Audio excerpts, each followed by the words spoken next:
Gue berani bilang bahwa trio maut dari Bayern Munchen adalah trio terbaik di abad ini, di mana mereka bertiga berhasil mengkoleksi 100 gol. Gokil. Di mana masing-masing dari di antaranya ada Luis Diaz yang mencetak 26 gol plus 17 assist. Lalu ada Harry Kane dengan 54 gol plus 7 assist. Dan yang terakhir ada Michael Olise 20 gol plus 25 assist. Jadi kombinasi di antara trio ini benar-benar sangat solid ya. Baik itu torehan golnya maupun torehan asisnya. Total gabungan 100 kontribusi gol di musim ini. Perpaduan penyelesaian akhir, kreativitas, dan kecepatan membuat trio Bayer ini jadi mimpi buruk bagi lawan. Mesin serang yang bener-bener brutal banget guys. Jadi udah lama banget ya kita nggak melihat trio gacor ya. Terakhir kali itu ada zaman era keemasannya trio BBC dan juga trio MSC ya, yaitu Gareth Bale, Cristiano Ronaldo dan juga Benzema, lalu ada Suarez, Messi dan juga Neymar. Dan kali ini trio itu tercipta di Bayern Munchen antara Luis Diaz, Michael Olise dan juga Harry Kane. Nggak nanggung-nanggung sudah 100 gol mereka kumpulkan ya. Ini sudah melewati catatan rekor trio MSC ya ibaratnya. Dan apalagi di musim ini masih menyisakan beberapa pertandingan, kayak di liganya sendiri masih ada 4 pertandingan lagi. Dan juga untuk Bayern Munchen, kalau untuk di UCL ya berarti ada 2 lagi kalau mereka sampai berhasil lolos dari semifinal ya, tinggal semifinal yang kedua dan juga di final gitu kan. Jadi masih ada kemungkinan besar bahwa torehan 100 gol itu bisa bertambah ya. Dan kita soroti dari masing-masing dulu. Yang pertama untuk gol terbanyak itu ada di Harry Kane, yaitu 54 gol. Dan Harry Kane ini musim ini bisa mendapatkan Golden Boot ya, dengan torehan gol terbanyaknya di top 5 Liga Eropa gitu kan. Dan menorehkan 7 assist. Lalu ada Luis Diaz ya, dengan 26 gol dan 17 assist. Jadi lebih merata ya. Torehan golnya banyak, torehan assistnya juga banyak. Berarti ini kan tidak ada keegoisan gitu kan dari Luis Diaz sendiri kan. Lalu ada Michael Olise nih yang lebih balance lagi nih.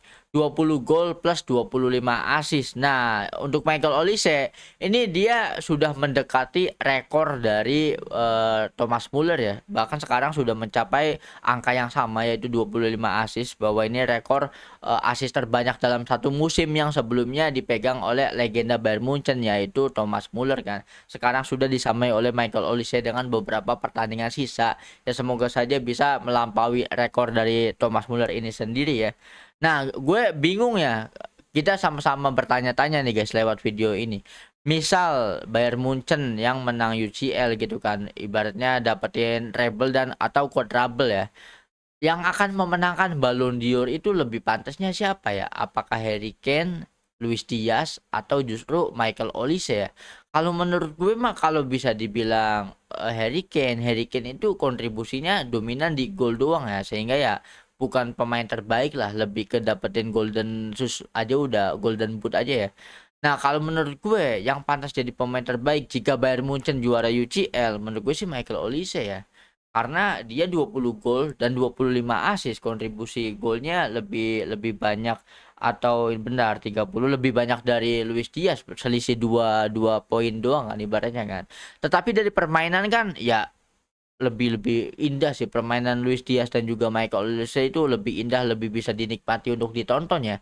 Sehingga menurut opini gue pribadi yang layak dapetin Ballon d'Or kalau Bayern Munchen juara UCL ya Michael Olise. Dan kalau ternyata Michael Olise yang dapat Ballon d'Or tahun ini, berarti kita patut berduka cita ya kepada Erling Haaland dan juga Kylian Mbappe, di mana Messi udah main di Inter Miami tetapi dua-duanya masih belum dapetin Ballon d'Or anjir.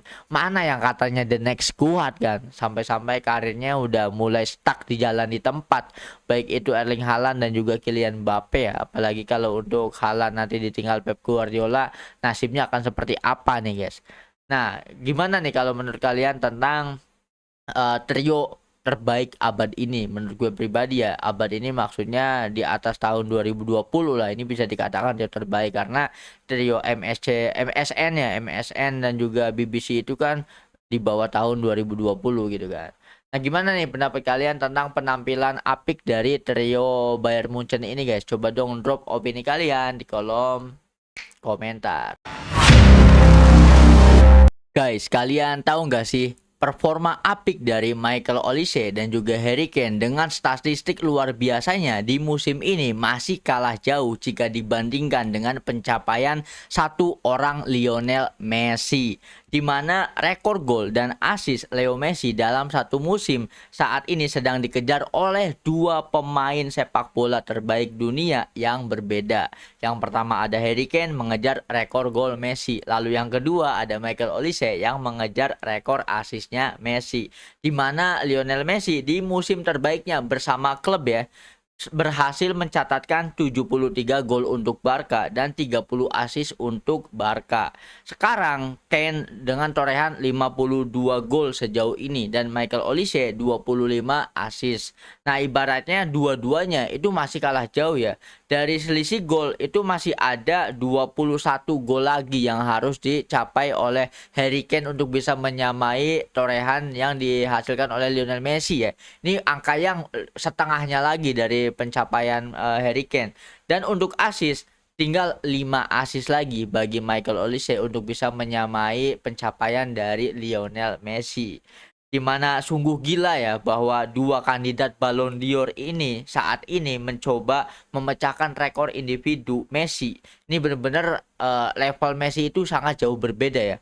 Bahkan butuh dua orang untuk bisa memecahkan rekor dari Lionel Messi itu sendiri. Jadi jika kalian berpikir sehebat apa sih Lionel Messi?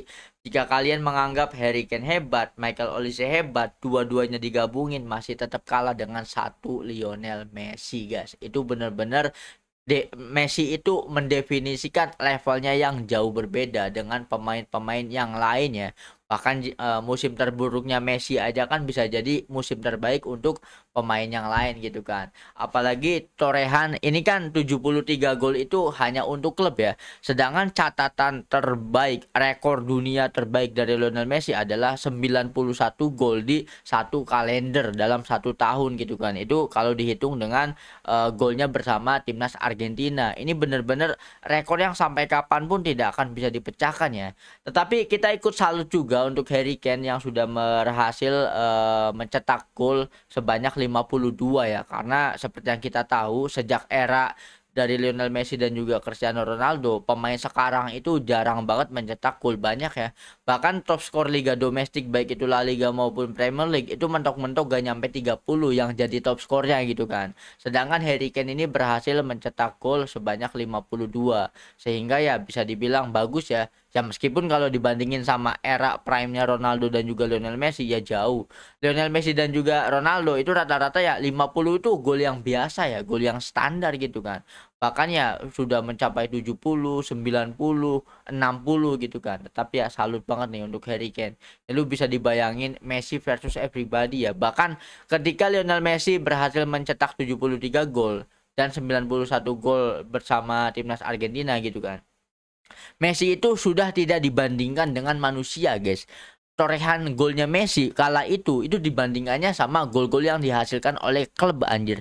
Dibandingkan dengan Chelsea, dibandingkan dengan City, dibandingkan dengan MU, Liverpool, Arsenal gitu kan. Bahkan dibandingkan dengan gol-gol negara gitu kan yang waktu itu pentas dari Euro ya. Tetapi tetap masih besar Messi. Ibaratnya jika ada yang bertanya sekali lagi ya, Bang, sehebat apa sih Lionel Messi? Lionel Messi itu udah nggak dibandingin sama manusia anjir, tetapi sama klub ya. Sudah tidak dibandingin dengan head to head antar pemain, tetapi dibandingkan dua pemain terbaik musim ini, yaitu Harry Kane dan juga Michael Olise, dan bahkan mereka masih belum mencapai angka yang sudah diraih oleh Lionel Messi. Ini saking gilanya Messi nih, guys.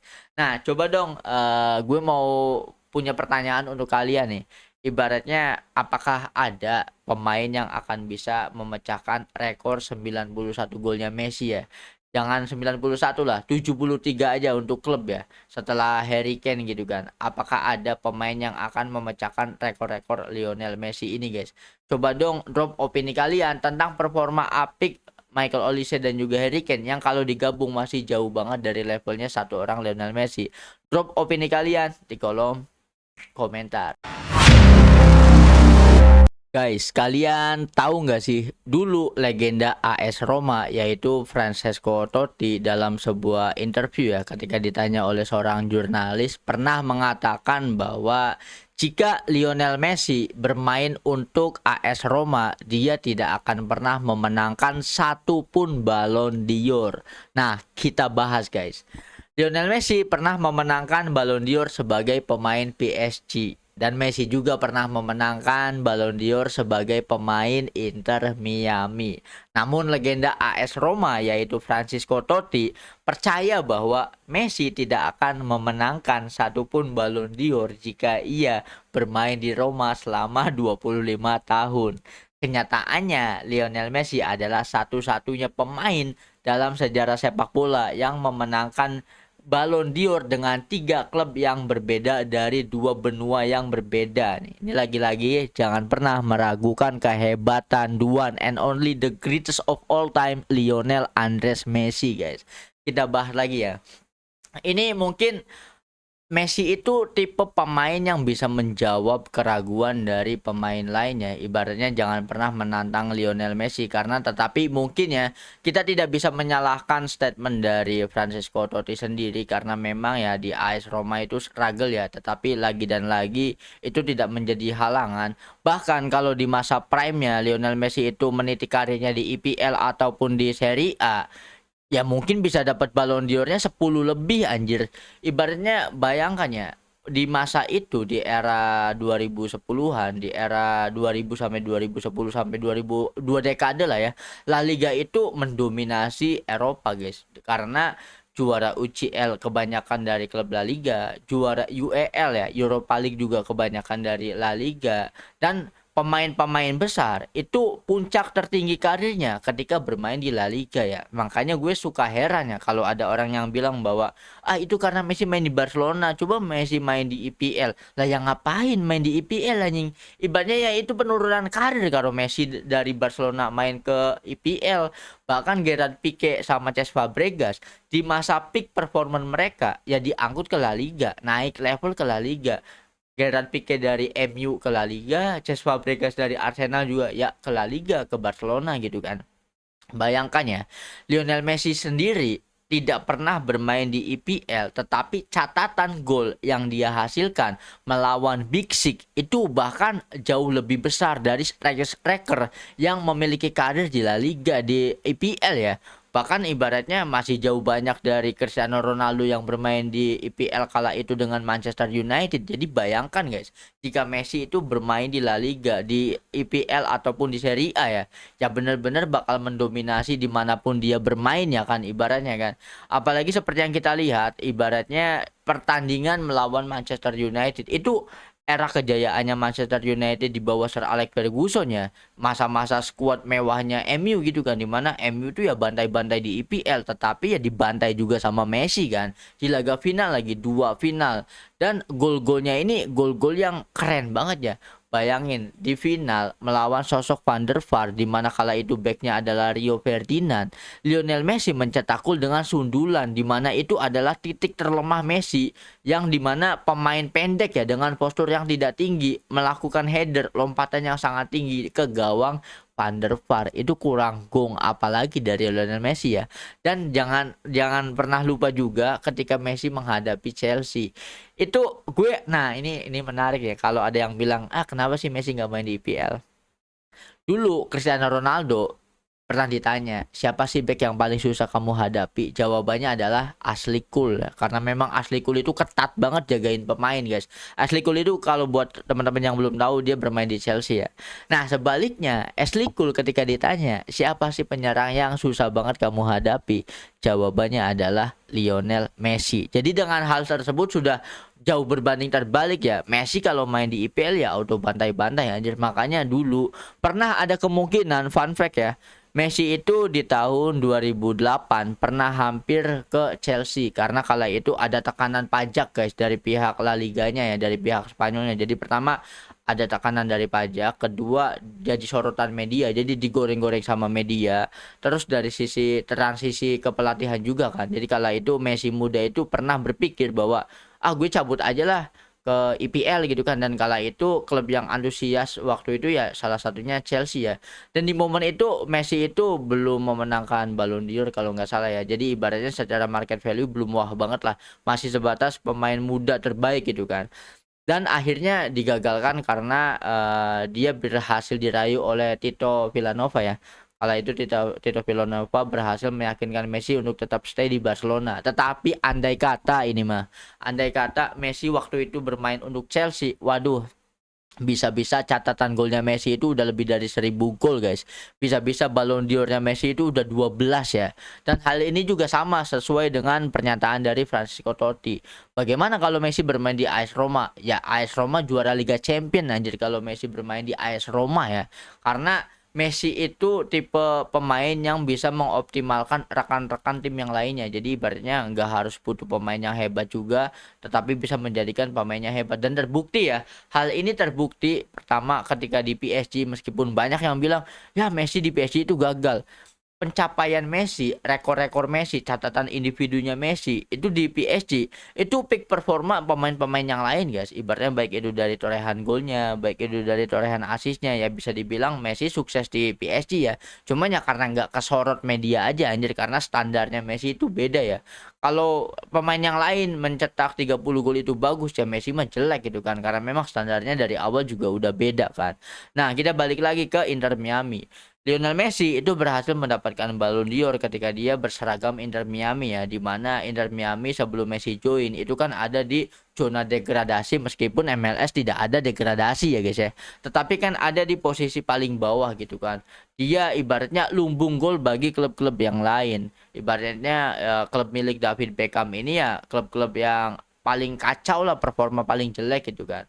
Jangan kan ngomongin juara, bisa menang dalam matchnya aja udah susah banget gitu. Tetapi ketika Messi datang berseragam Inter Miami, Messi tidak butuh waktu yang lama ya, langsung mempersembahkan trofi pertama sepanjang sejarah klub. Apalagi di musim keduanya berhasil menjuarai Liga MLS itu sendiri ya. Dan bahkan sekarang dari Inter Miami sendiri sudah mengoleksi 3 major tropinya bersama Lionel Messi. Itu membuktikan bahwa kualitas Lionel Messi itu tidak tertinggal di Barcelona, tetapi ya ikut sama Messi karena memang Messinya yang hebat ya. Nah, kita compare dengan FC Barcelona. Ada fun fact yang menarik yang kalian harus tahu. Yang pertama, sebelum ada Lionel Messi bermain di Barcelona, Barcelona itu sempat bermain di Europa League guys. Itu sebelum Messi debut di Barca ya. Dan setelah Messi debut di Barca dan menjalani karirnya di Barcelona, ya Barcelona itu menjadi penguasa Eropa lah ya. Messi bahkan pernah mempersembahkan 4 gelar UCL gitu kan. Menjadi langganan di semifinal, di quarter final, itu udah standar bagi Barca. Dan setelah Messi baru cabut dari Barca, Barca kembali lagi bermain di Europa League anjir. Jadi ibaratnya bukan Messi yang besar karena Barcelona, tetapi Barcelona yang besar karena Lionel Messi. Itu dua hal yang berbeda. Kalian harus paham ya guys ya.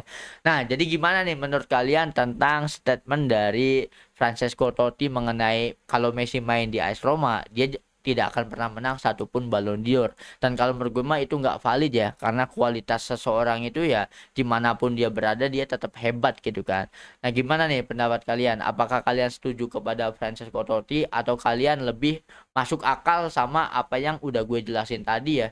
Dibandingkan dengan Messi bermain di mana saja ya tetap Messi itu ya lebih hebat juga kan. So, gimana pendapat kalian? Coba dong tulis drop opini kalian di kolom komentar.